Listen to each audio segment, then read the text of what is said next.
Bismillahirrohmanirrohim. Assalamualaikum warahmatullahi wabarakatuh. Di sini kami dari kelompok 13 akan mempresentasikan tentang sosiologi hukum mengenai konsep-konsep sosiologi hukum dalam kehidupan berbangsa dan bernegara dengan makalah sejumlah 14 halaman.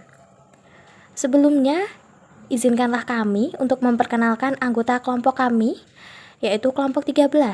Yang pertama ada Muhammad Kafid Alam Abdullah dengan NIM 202111347, dan yang kedua ada Santoso Ardiansyah Pamungkas dengan NIM 202111359, dan yang terakhir ada Vina Azizatul Husni 202111369. Sosiologi berasal dari dua kata dasar, yakni sosius dari bahasa Latin yang berarti teman atau sesama, dan logos dari bahasa Yunani yang berarti ilmu. Secara harfiah, sosiologi berarti ilmu tentang hidup bersama atau ilmu tentang hidup bermasyarakat.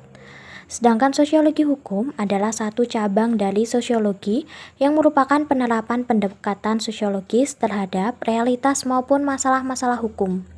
Sosiologi hukum untuk pertama kalinya diperkenalkan oleh Anzilotti, orang Italia pada tahun 1882.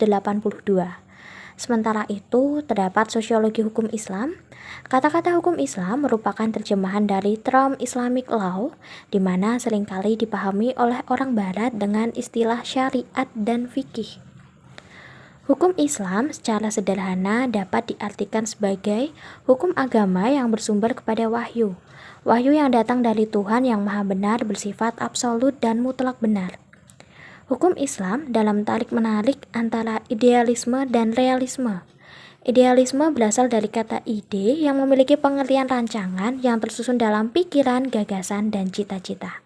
Sedangkan realisme ialah pandangan bahwa objek-objek indera adalah real dan berada sendiri tanpa disandarkan, tanpa pengetahuan lain atau kesadaran akal. Tasyri pada zaman Nabi secara sederhana, tarik tasyri dapat didefinisikan dengan sejarah terbentuknya perundang-undangan dalam Islam, baik pada masa risalah atau Nabi Muhammad atau pada masa-masa setelahnya, dari perspektif zaman di mana hukum-hukum tersebut dibentuk. Sumber tasyri pada masa Nabi terhimpun dalam satu sumber, yaitu wahyu. Wahyu diturunkan oleh Allah Subhanahu wa Ta'ala kepada Nabi Muhammad SAW.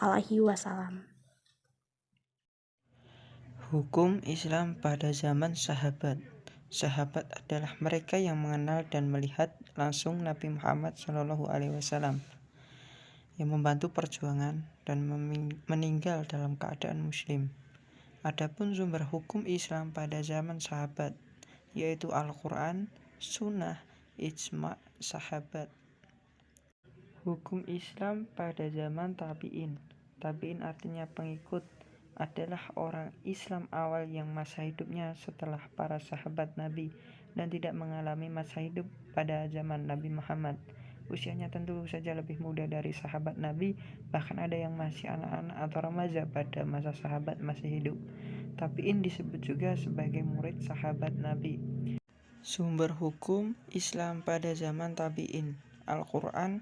Pada masa ini Al-Quran berada pada posisi pertama sebagai rujukan pembentukan hukum. As-Sunnah. Para sahabat kecil dan tabi'in selalu merujuk pada As-Sunnah bila dalam mengistibatkan hukum tidak ditemui dasar-dasarnya pada Al-Quran. Ijma'. Ijma' menjadi sumber hukum yang ketiga pada masa ini. Namun perluasan wilayah yang terjadi pada dinasti Muawiyah dan Abbasiyah mengakibatkan proses ijma' para sahabat dan tabi'in sedikit terhenti. Ra'yu. Ijtihad para ulama dengan mencurahkan segala kemampuan yang disandarkan pada Al-Quran dan As-Sunnah. Hukum Islam masa Imam Mazhab. Sejarah munculnya mazhab fikih pada periode ini merupakan puncak dari perjalanan kesejarahan tasyri'. Munculnya mazhab fikih bukan karena pengaruh hukum Romawi sebagaimana yang dituduhkan oleh para orientalis. Dasar pemikiran dan perkembangan mazhab hukum Islam.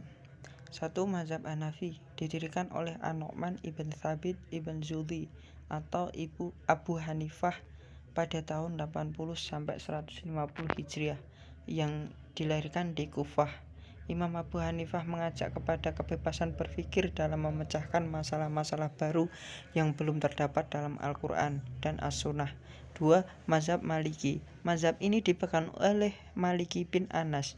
Ia dilahirkan di Madinah pada tahun 93 Hijriah. Fatwa hukumnya bersandar pada Al-Quran dan As-Sunnah. Setelah As-Sunnah, Maliki kembali ke Qiyas. Satu hal yang tidak diragukan lagi bahwa persoalan-persoalan dibina atas dasar masutih mursalah. 3. Mazhab Syafi'i. Mazhab ini didirikan oleh Imam Muhammad ibn Idris al-Abbas. Syafi'i mengemukakan hukum Islam bersumber pada Al-Quran, As-Sunnah, dan Ijma'. Yang keempat, Mazhab Hambali. Dikemukakan oleh Imam Ahmad bin Hambal atau Imam Hambali yang bersumber pada nas Al-Quran dan hadis marfu' dan tidak mendahulukan suatu pendapat baik qiyas ataupun perkataan sahabat di atas kedudukan hadis yang sahih. Kondisi hukum pada masa Imam Mazhab. Masa Rasulullah dan Khulafaur Rasyidin, hukum Islam senantiasa berjalan dengan kebijaksanaan para pemegang kekuasaan pemerintah. Sejak zaman Muawiyah berubah menjadi alat dan pelindung bagi kepentingan golongannya sedang berkuasa.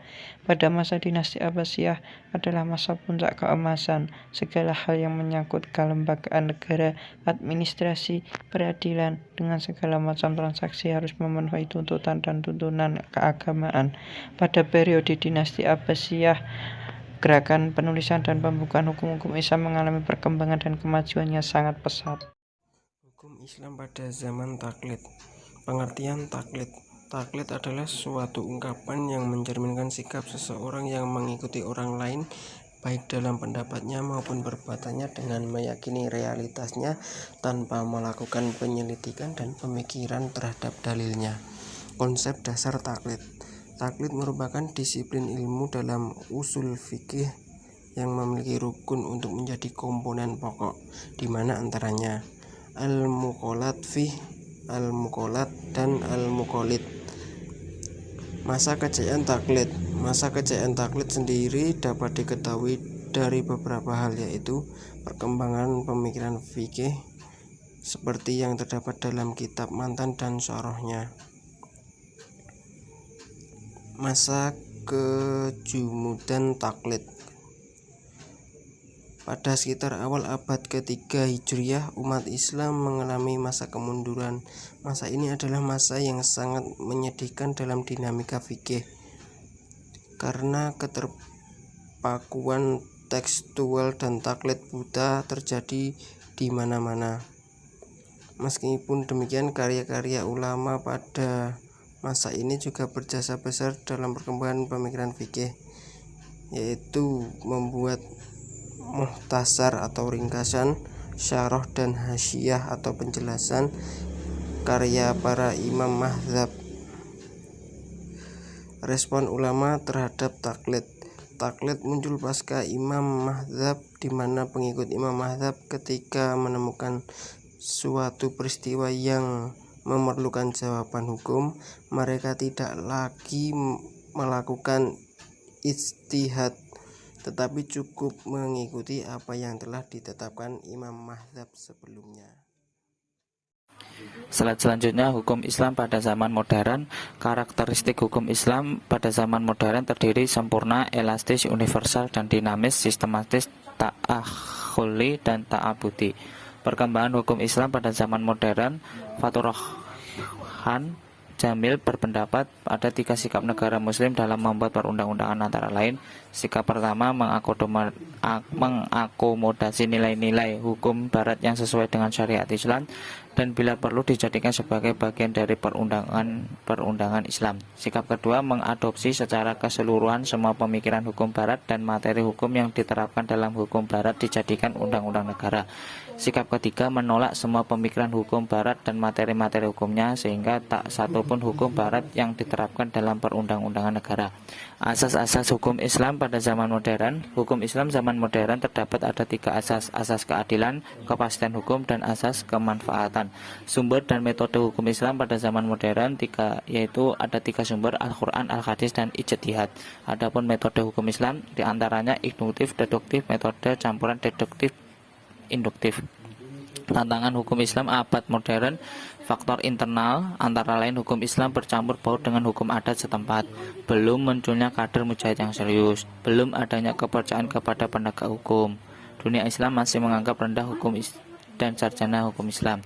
Bahasa hukum Islam bersifat kuno. Faktor eksternal, pertama, pandangan negatif dari sebagian orientasi tentang eksistensi hukum Islam, dan kedua, munculnya berbagai masalah-masalah baru yang membutuhkan ketetapan hukum yang cepat dan tepat. Selanjutnya tentang interaksi antara hukum dan gejala sosial dalam masyarakat. Interaksi sosial. Interaksi adalah hubungan timbal balik antara individu satu dengan individu lainnya dalam rangka memenuhi kebutuhan hidupnya. Sedangkan interaksi sosial merupakan hubungan sosial yang dinamis yang menyangkut hubungan antara individu, antara kelompok maupun antara individu dengan kelompok. Hukum dan gejala sosial. Hukum adalah aturan yang terbentuk melalui kebiasaan dan perasaan kerakyatan, yaitu melalui pengoperasian kekuasaan secara diam-diam. Gejala sosial merupakan masalah sosial yang mempengaruhi dan disebabkan oleh tingkah laku manusia itu sendiri. Hukum Islam dan perubahan sosial. Hukum Islam ialah seperangkat aturan yang bersumber dari Allah dan Rasul mengenai perbuatan manusia yang sudah mencapai derajat mukhalaf yang diyakini berlaku dan mengikat semua muslim. Perubahan sosial ialah perubahan cara hidup suatu masyarakat tentang sistem sosialnya, termasuk nilai-nilai serta sikap yang disebabkan perubahan kondisi geografis, kebudayaan, ideologi, ataupun penemuan-penemuan baru dalam masyarakat.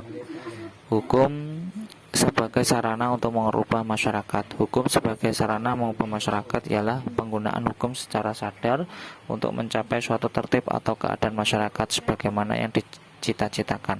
Hukum sebagai sarana pembaharuan dalam masyarakat, bahwa hukum dapat berperan mengubah pola pemikiran masyarakat dari pola pemikiran tradisional ke arah pemikiran rasional dan modern. 13. Faktor-faktor yang mempengaruhi keefektifan hukum dalam masyarakat.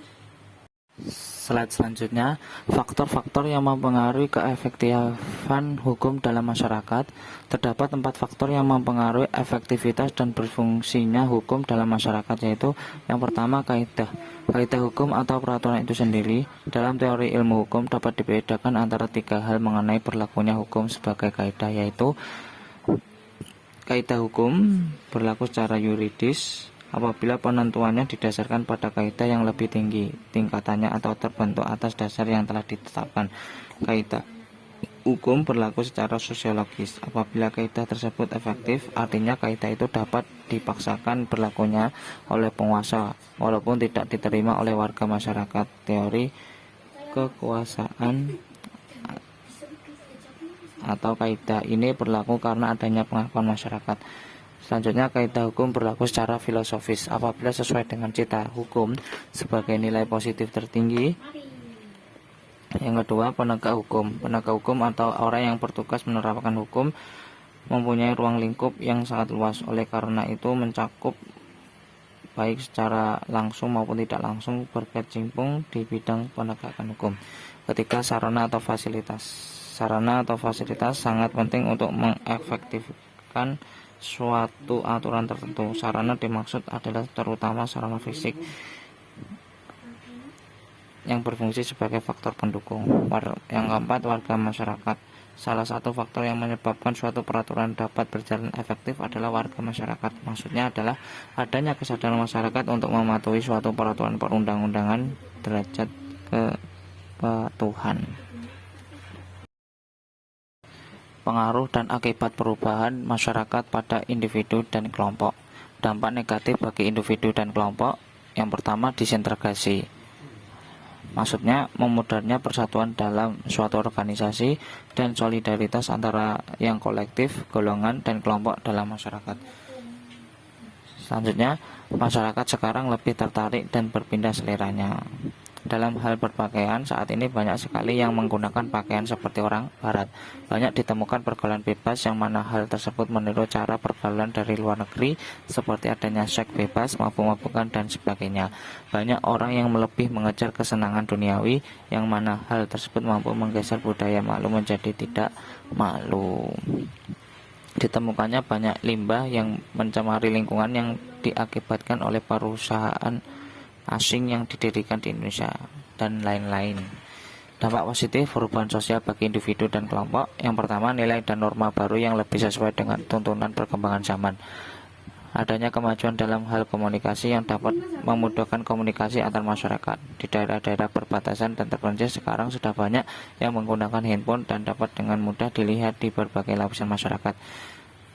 C. Kemajuan teknologi dalam berbagai bidang. Hal tersebut tentunya akan lebih baik jika digunakan untuk kepentingan yang baik. D. Berkembangnya lembaga-lembaga sosial baru yang merupakan penerapan dari diferensiasi struktural. Lembaga-lembaga sosial ini memungkinkan anggota masyarakat untuk memenuhi berbagai macam kebutuhan yang semakin kompleks. E. Kemajuan teknologi membukukan akses terhadap perspektif baru sehingga masyarakat pun lebih open mind terhadap sesuatu yang baru. Hal ini juga akan berpengaruh terhadap perilaku, sikap, dan interaksi terhadap masyarakat di sekelilingnya. Selanjutnya terakhir yaitu terima kasih atas semuanya sudah menonton presentasi kami. Bila ada kurang lebihnya dari kami kelompok 13, saya mohon maaf. Kami mohon maaf yang sebesar-besarnya. Akhirul hada, wassalamualaikum warahmatullahi wabarakatuh.